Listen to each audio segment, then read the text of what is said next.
Meet the Audi A6 Avant e-hybrid. The executive estate quietly making the case that plug-in hybrids are finally worth taking seriously.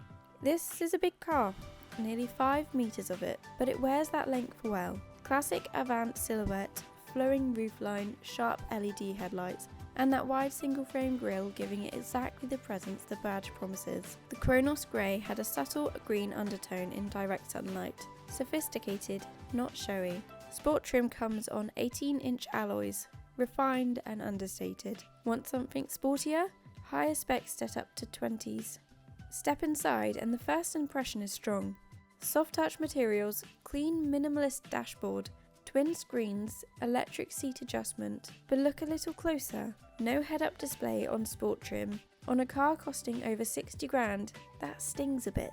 The rear is a mixed picture too. Generous space, rear heat controls, cup holders. Families will love it, but that floor hump in the middle makes the centre seat less appealing on longer journeys. And the boot?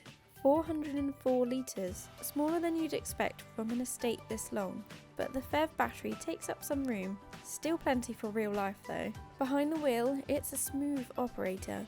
On the motorway, hushed, settled and completely at home. Quattro all-wheel drive gives you real confidence in all conditions, and 0 to 62 in 6 seconds does the job nicely. Tighter roads? That length demands patience. We had to do a rather lengthy reverse at one point, but to its credit, it handled that with composure. Steering is light, handling isn't sharp.